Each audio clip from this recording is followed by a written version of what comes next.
Introduction. There are so many people more qualified to write a book about hunting, but no one more qualified to write my story than me. It took me a while to realize this. I felt that in order to write about hunting, there had to be a wealth of experience and knowledge, as though only expert points of view mattered, and there was a 20-year waiting period until insight became valid. Thankfully, I had read Bill Heavey and saw that if Field and Stream would value his experiences enough to put them as the back page column in their magazine, the door was open for new hunters like me. As long as I worked hard enough at the craft of writing, I could make up for a lack of experience hunting. I started hunting during the proliferation of social media, but as the internet and podcast platforms tore down traditional barriers of entry, they also complicated things. Entrepreneurs have created incredible opportunities, but have morphed hunting into something new that presents interesting questions going forward. Modern technologies have connected us to inspiring people and more hunting opportunities than most could handle in 2 lifetimes. But in this, have we eliminated the contentment that used to come for the good old local hunt? Have we made hunting into a resume or checklist? Are we so worried about angles, engagement, monetization that the historically imperative act of procuring meat becomes less about bringing home food and more about expanding our brand? Has commercialization ruined hunting like many believe it has with holidays? These are questions, not accusations or insults. Write, film, guide, buy, sell, consult, podcast, build, create, get sponsored, hunt private ranches, whatever. This is America. But we can't be naive about the potential consequences of all this advertising, all this money, all this attention, all this pressure, and all this subdividing of our user group. In this book, I wrestle just as much with growth, mentorship, culture, and the industry as I do with tags because I didn't want to just write about hunts. I wanted to write about all of it. I don't claim to have anything figured out, and just because I don't like something doesn't necessarily mean it's bad or wrong. But since hunting is more than just a notch tag, as we hunters like to say, I wanted to widen the scope and attempt to explore the depth of those other areas. What follows is a compilation of original and previously published pieces from my column in the Juneau Empire, Alaska Sporting Journal, Mule Deer Foundation magazine, and Go Hunt over the last 10 years. I was tempted to edit some of the earlier stories with the benefit of experience so I wouldn't sound so much like a beginner, but that's where I was, and that's what I wrote. 1. The process. Have you ever experienced one of those days when every cast seemed to land right in front of a willing fish, or your arrows flew toward the target like guided missiles, or you crushed 15 clay pigeons in a row at the skeet range? Neither have I. Bill Heavey. Spring bear. By lower 48 standards, I grew up a 3-hour boat ride and a short drive past nowhere. Of course, the definition of nowhere is subjective. Contemporary clutter tricks us into believing that close proximity to a lot of stuff made by humans is somewhere, dismissing the blissful peace that comes with living rural. I grew up fishing but not fly fishing. I picked that up in California after college as a way to make sure I was fishing legally. The intimidating nature of such strict and specific regulations made me scared to fish with 1 barb, let alone 3. I also didn't really hunt. My parents hunted in Colorado and Nebraska before we moved to Alaska when I was 5, but we were more of a fishing family, spending time at the river and slowly chugging our way back to the dock after the main on our boat inevitably pouted and quit on the ocean. This is what happens with boat ownership, though. You spend the money on the boat, so you better use it.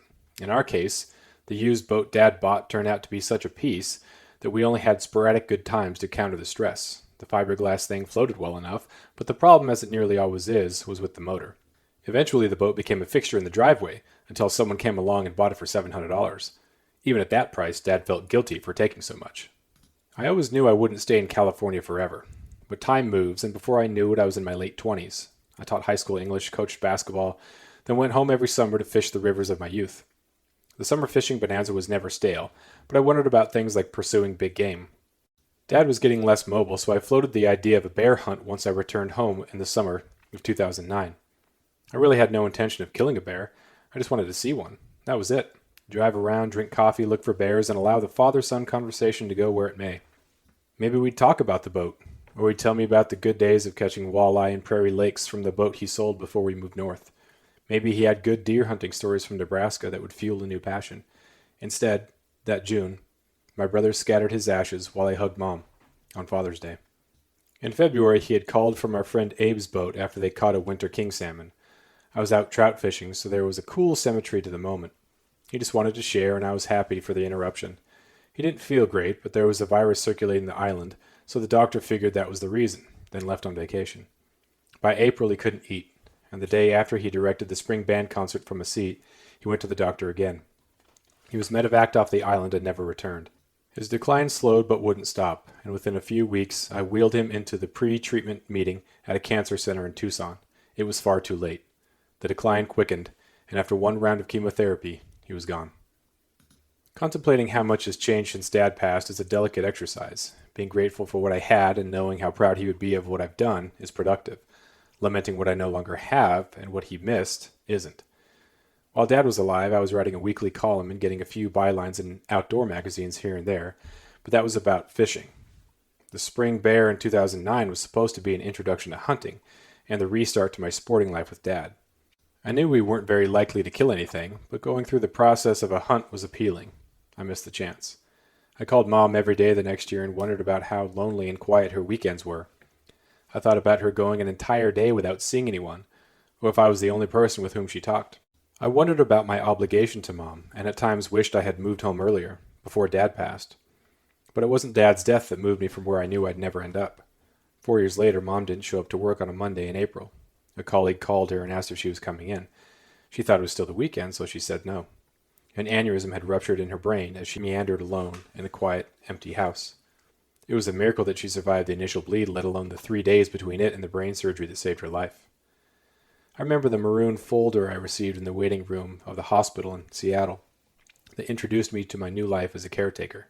When I tried to imagine what being a caretaker entailed from the seat of the hospital cafeteria, I saw the doctor who had treated Dad. I thanked him. He didn't ask how he was. Maybe he didn't remember. Maybe he did. Before I could panic too much about what my obligation to Mom was going forward, she was out of surgery, and as they wheeled her into the ICU room, she recognized me, though it was hard to recognize her. She'd be fine, but there was a trouble spot that would need to be addressed once she recovered from the first surgery. They'd operate again in October. So I was leaving California, something I knew I would do, but hadn't. I was still there, resisting the deep root growth that keeps people around, but without the courage or opportunity to leave. Obligation, responsibility, or curiosity finally sent me home. It is impossible to compartmentalize my life today because it is all complementary, or at least intertwined. I was told early in my teaching career that I should keep my home life and my work life separate.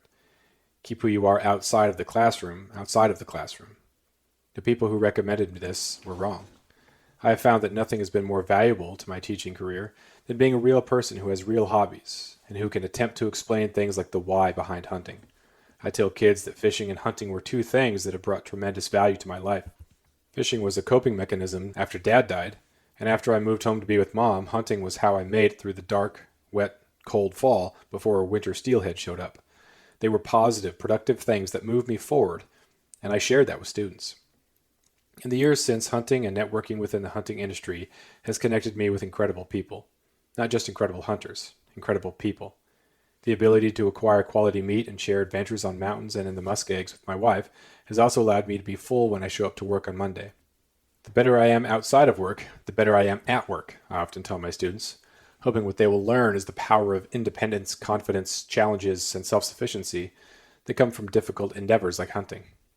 Where our shallow declarations and hollow affirmations fall short, real things like understanding a healthy ecosystem, game-specific habitat, cycles, weather, environmental impacts, and our place in it all makes us participants in life, not just viewers addicted to screens.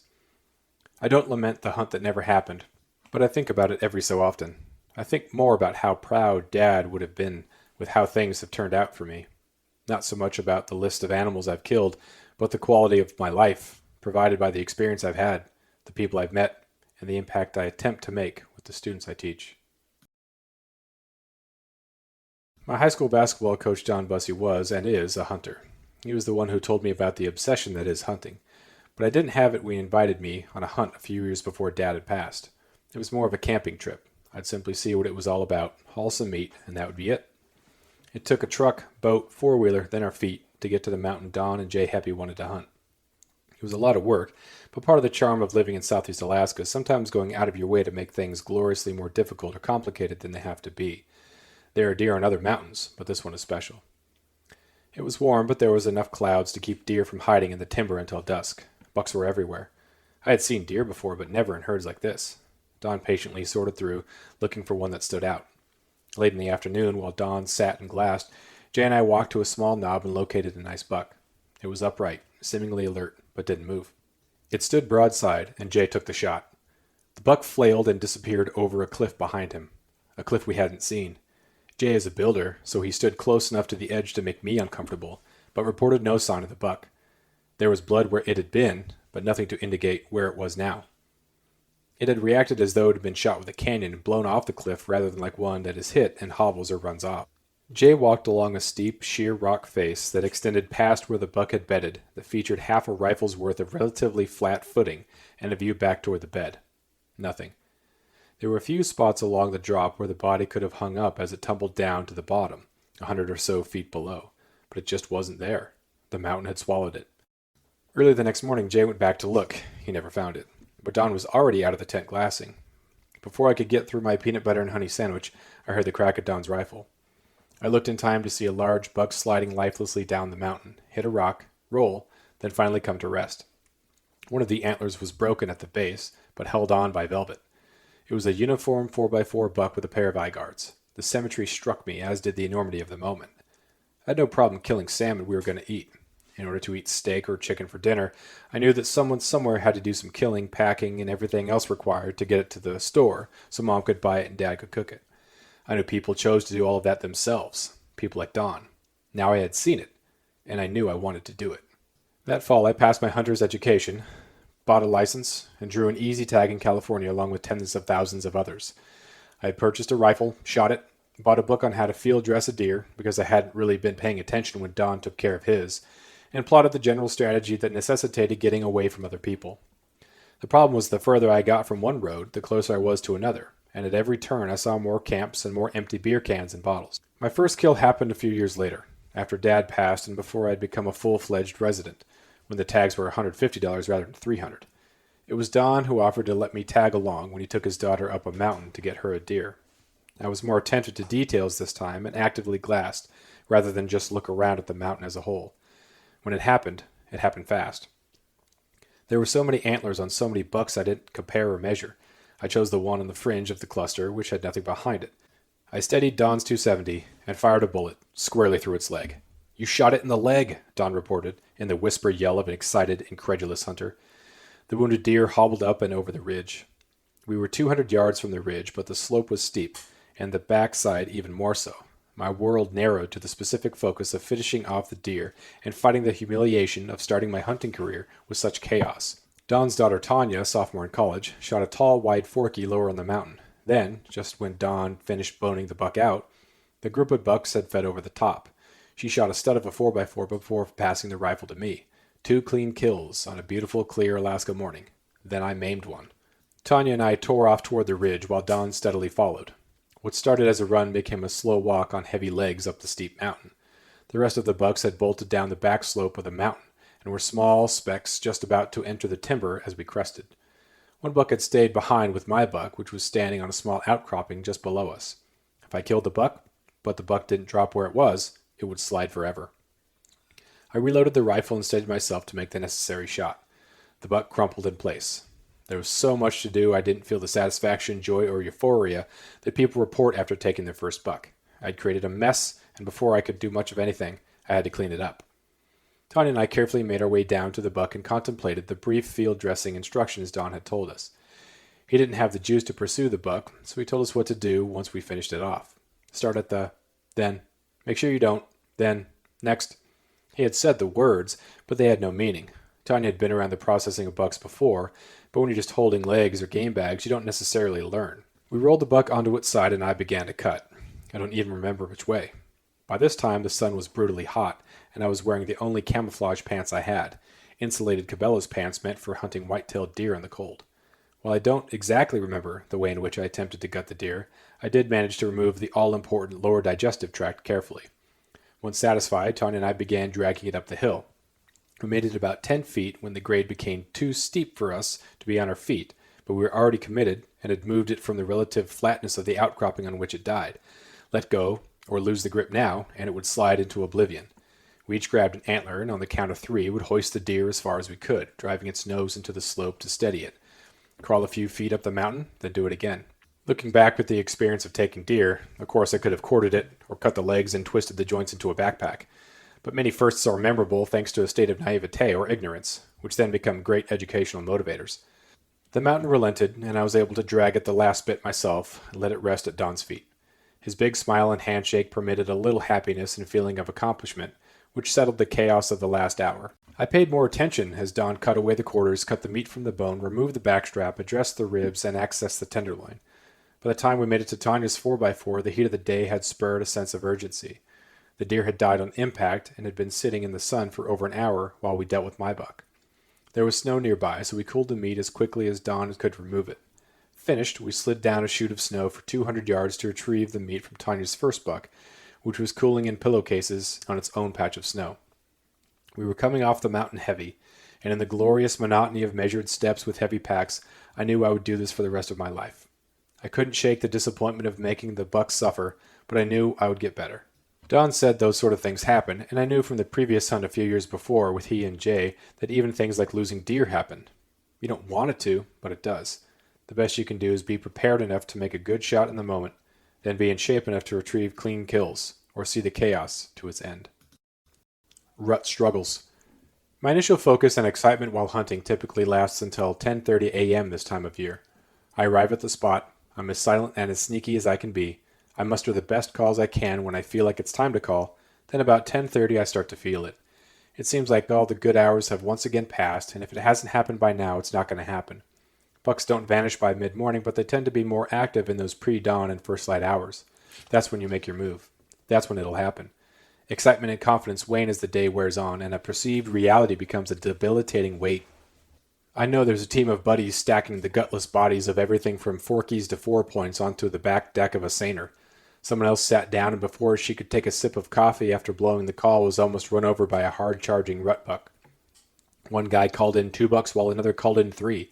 Both were outdone by the dude who called in 4 at one time.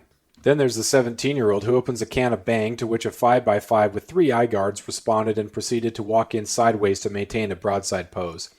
It will all be posted online by the time I'm eating my dinner, wishing my burger was a backstrap. I indulge in this pathetic self-pity for 15 or so minutes before phase 2 of my hunt starts and lasts until the fading light of mid-afternoon. During those moments I don't feel like I'm hunting. I'm a Snickers commercial. I'm only listening to the waves of negativity crashing against the confidence that was a rock a few hours earlier but is now nothing more than sand. And it's not even lunchtime. Did I call too much? Not enough? What about the pitch? Should I have rattled? Grunted? Should I have called 2 weeks ago but grunted this week because hunting pressure and the onset of rut have changed the conditions?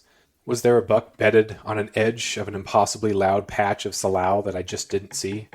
A buddy texted me at the end of last month to say it felt like he was the only one in Southeast Alaska not getting big bucks. He then added one of those crying laughing emojis and followed up with, "Weird how that works." He was speaking to the distortion of reality brought on by social media, but easily dismissed the trap. He is experienced and confident enough to laugh it off, refocus, and make things happen, since that text he's bagged 2 nice bucks. The point is not to pretend frustration does not exist, because there is such a thing as toxic positivity. I know you're tired of hearing how everything is toxic and everything is bad. But that's part of the point. It's not all bad. It's not all good. And to pretend it's simply either is a waste of time. When it comes to the inevitable hunting frustration, staying frustrated is more of a problem than getting frustrated. Using hashtag keep hammering on a social media post does not make a hunter immune to negativity. It is the cry of those who do something about the situation, rather than simply feeling justified in prolonged pouting. I guess it's the same with anything, really. You start something you're really excited about, then everything seems to fall apart. There were plans and goals, and it all seems as far away as it was when you started trying. Everything worked out for that person, why not you? But success is not the absence of hardship. It's handling hardships and moving forward. It's getting easy to remember this on those weekend mornings, but I still have some improving to do if the bucks keep failing to show. Growth. A heavy, chocolate-antlered buck strolled down a small, thickly wooded hill toward the doe that was staring directly at me. I drew my bow when it passed behind a tree and some brush, but he never stepped into the lane where I was settling my pin. He stopped, checked the doe to his right, then busted. The next day, not a half mile from that exact spot, a younger buck with a compact rack raked a small cedar tree on the edge of a muskeg, but never gave me more than a tight quartering away shot. These 2 bucks fueled my off-season rut dreams, and with them in mind, I returned for the first time since last season and found the road closed. Logging. I had finally put in enough time to figure out a good spot. I had found the angles, the access points, the trails, and the quietest way around all of it. I set up game cameras. If there are 3 tiers to hunting, beginner, intermediate, and expert, and 2 levels within those tiers, junior varsity and varsity, I felt as though I was about to become a varsity beginner, or even a junior varsity intermediate hunter. Now what? Without a boat, there aren't a lot of road system options around Ketchikan. I've been on plans C and D before, but last weekend seemed much further down the alphabet. Probably because all my effort went to the place that is now forever changed. Before I could be rewarded for figuring something out, I had to find a new spot and do it all again. Maybe that's a better indicator of experience and growth. It's what happens when your plan A is blown up and you have to recalibrate and be successful on the fly. The best hunters have to be the ones who are still able to make things happen regardless of what is thrown at them. They have to have the confidence and the experience to not fall apart or quit. They just make their decision and turn to the page in their build-your-own hunting adventure story. Dudes like me can't yet handle skipping chapters or hunting flow charts that look like electrical schematics. We need yes or no, with only slight deviation from the plan we concocted. So while I'm a much better hunter than I was, I wonder why I still stumble into mistakes I wish I was over at this point. Sure, it may have been because I was thrown off by the thought of game cameras being smashed by falling timber or a logger swiping them. I still should be able to refocus quicker. Anyway, something made me crest a knob like a clueless beginner on Sunday. I pictured reddish antlers reaching wider than the ears and splitting above them. This was it. Plan A was gone, but it wouldn't matter. Run this plan right. Make it work. But I crested standing up rather than crouching and crawling. Below me, down a steep 20-yard slope, was a strip of muskeg that was a protected, mostly hidden corridor between 2 clumps of timber. I didn't have a clear view of all of the baseball infield-sized opening, but enough to see a buck turn and bound off. I tried to stop it with my call, but it was no use. I wish I could get the growth without the lesson, but life doesn't work like that. I ambled around in the forest for another 2 hours, and parked myself on a small knob in the muskeg with much less dramatic features than the one where I had spooked the buck. I had the high ground, but only by a couple feet. The slope was gentle, the view good, but there was nothing to see. I opened my pack and grabbed my sandwich. I sent a picture to my fiancée Abby, joking that the sandwich tasted like defeat. For some reason, I didn't get too down. I had little hope, but I hunted the last minutes hard and right. I hoped I would be rewarded with a buck on my hike back, but I wasn't. Nature doesn't provide pity bucks. Over par. Every Wednesday, the male contingent of the English department at my old high school in California would meet at a local golf course for 9 holes of horrible golf. There was a really nice course in town, but we felt the one filled with gopher holes that surrounded a trailer park better matched our level and style. We aspired to play bogey golf, but there would always be a blow-up hole in which someone would hit the trailer, an oak tree, or the freeway. This dramatically increased the score, but as there was no money on the line, we cheered on whoever was having the worst day. There was frustration, there were profanities, but also the realization that it didn't really matter. We re-engineered the mindset to compliment whomever was playing the worst, touting their ability to get the most out of their $7. This year my hunting has been about the same, except for spraying shots all over the place. I'm going on a lot of hunts and coming back empty-handed. I hunted 31 days since August, it's November 11th, and come home with 2 deer. That's a 6% success rate. The thing is, had I shot every deer I saw, I would have been tagged out in August. My season would have been over. I would have deprived myself of more time outside. I'd much rather be 2 for 31 than 2 for 4, because there have been 27 more days afield. What's the goal here? To get hunting done as quick as possible so I can spend more time inside? I really enjoy hiking, but the end is relatively predictable. The end of the trail is the top of a mountain. The variables have to do with wildlife and atmospheric conditions. When hunting, I am engaged on a level I'm not when simply hiking. My awareness is heightened. I'm paying attention to things like the sound my boots make, the squeak of my pack, brush against the rifle barrel. I'm not just surrounded by forest. I'm looking through the trees for eyes, ears, and antlers. Doctors and psychologists implore patients, and the population in general, to get outside and reap the benefits of being outside. The real out, not the concrete path that leads to Wi-Fi and sugary coffee drinks. Like golf, competitiveness runs amok in hunting too. It can be embarrassing if you spend the entire week hyping up your trip and flooding your social media story with the preamble to greatness. In our announcement culture, more is at stake for the person attempting to maintain a reputation or influence. Quiet is the narcissistic hunter who bragged all week then got skunked over the weekend. That's not to say there's anything wrong with being excited and articulating it on social media. But as is the case with things like golf and hunting, much of life is about being blissfully unburdened with the score. There is a score, and you notice, but that's not the entire point. No sport expects perfection. There's only the undulation between success and failure, and the motivation behind engaging in the first place.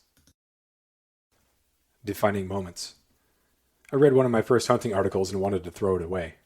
When you're new to something, it can be difficult to decipher between a universal detail that will connect with the reader and something that just makes you look clueless. To look back and see that it was just a matter of newness, not a stubborn character flaw that prevents you from ever really getting it, is a relief. Still, it made me think about two of the most important lessons about hunting that I've learned: how I defined hunting and how I handled failure. I had an unclear definition of hunting early on. I was motivated by the hunt itself for sure, but also the creative opportunity it presented. At times I had the attitude of a hunter who was hunting in order to write about it, rather than hunting to hunt, then writing about it. There is a subtle but important distinction there. I'm most proud about the honest tenacity with which I wrote, but occasionally I sounded like I was trying to impress people, like the objective was to become known. I think this is a common reflection for many creators in the outdoor realm. At some point you have to grapple with what you're in it for, and what you're willing to do. It's not at all bad to make a living as a guide, writer, host, or any other career in the hunting and fishing industry. But your voice is impacted by your definition. There are people who happily make YouTube videos about their hunts and don't aspire to quit their day job. It's a simple, authentic look into the life of an honest, real hunter who might not have great filming or editing skills. There are also people who have never met a sponsor they didn't like, and whatever it takes to get more justifies the means. There were times when I sounded like I was trying too hard. Push the content, drive traffic. The availability and temptation of social media caught me a few times, and I was trying to fit in. Writing a weekly column allowed an experience to settle a bit, and I could take some time to craft a story. The story would run Wednesday, but with social media, tending to your online character is an ever-present temptation. I accepted that in order to get eyes on my columns, I needed to play the game, but I learned you have to play the game on your own terms. When I wrote about fishing, I was confident. I knew I could connect by writing about those casual moments when you know you should retie the leader. Just retie it. Just take 2 minutes and retie it. You don't. You lose the fish. Anglers know that moment. They feel that moment. I didn't have enough experience writing about hunting to recognize the universal moments of growth that would resonate with hunters. Sometimes I think I nailed it, but sometimes I stunk. Not all of my early stuff had this conflicted tone. For the most part, it is honest and doesn't fake depth or sound like someone who just wants to make money by sensationalizing or writing a story that isn't there. In the clarity of aftermath, we can say confidently that a lesson has been learned, but a lesson is only truly learned when the next time we have an opportunity to make the same mistake, we don't. As I continued hunting and writing, I started to better understand and then define hunting. I went up a mountain with my buddy Steven and shot my first 4-point buck. The next time we went, neither of us got anything, but he still said it was a good hunt. Early in my hunting career, I went with people and had success, so it seemed fairly easy. There was a baseline of effort that had to be met, and if so, success was attained, and I could write about it. Simple. But another element of the lesson on how to define hunting came when I didn't have success, especially alone. I was so naive that I really did buy into the entitled attitude that all I had to do was meet a baseline effort and I'd be often rewarded. That's far from the truth and provides a breeding ground for frustration. When Stephen happily concluded our hunt without killing a deer, I saw that if a hunter as good as Stephen doesn't always notch tags, it means I sure as heck won't. That hunt helped me understand that the whole program was the point. The opportunity, the hiking, the misery, the glassing, the stock, the shot, or the realization that sometimes a hunt ends without an epic story. Still, hunting is frustrating. You think you have the perfect plan and run the program over and over in your head before you sleep, which is the worst time to do so because then you can't relax enough to fall asleep. But the hunt begins and the other variables kick in. Weather, someone else. The bull, buck, or billy don't cooperate. But there are also moments in which I had the opportunity to apply the lesson and did. A simple shrug after a deer winded me when I was at full draw 15 yards away. Shaking off a blown stock on a bear to make a perfect one the next day on a bigger boar. Frustration is never solved, but it can be temporarily beaten back. This has become easier the less I define hunting as a means to create content. It's okay if the story is just mine. I don't have to try and leverage everything into meaningful copy. This mindset is liberating because it defines hunting as something I can write about, but I don't have to. And the less desperate I am for a story that will make good copy, the less desperately I will act, and the less frustrated I might feel. There's also a widening of the scope that happens as seasons stack up. It might not be exactly the inner poet that gets gushy about experience, but there is certainly a level of maturity that might not have been there from the start. Time becomes precious, not something to rush through. You can take a break on the way up the mountain and the way back down. The story can wait. The post can wait. Right now has meaning even if the deer busted. Dead animals cannot fill the void in a life, and turning hunting into a perpetual audition for sponsors is a dead end. Prioritizing experiences that are meaningful, even personal, should be the primary motivation. It's not that I one day expect to ascend to a level of humility that will make me the most righteous, virtuous outdoors person Earth has ever known. It's that if I value the experiences the way I say I do, and know that I do, then I will attempt to grab hold of sanity in those moments when things go south or I lose perspective. Step back and think about how unbelievably lucky I am to have been able to hike up the mountain by myself, camp, put myself in the position to bring home my own free-range organic meat, even if I don't. There is no dignity in a tantrum or gratuitous machismo on the mountain. Over time, this becomes obvious. You look back and see how you've changed and find what drove you and how you handled success and failure have evolved since your first experience. Those are defining moments. Finding words. I subscribe to Field & Stream to read Bill Heavey. What I learned from his perspective is that all voices, regardless of ability, are valid in the outdoor world. Not that Heavey is a subpar hunter or angler.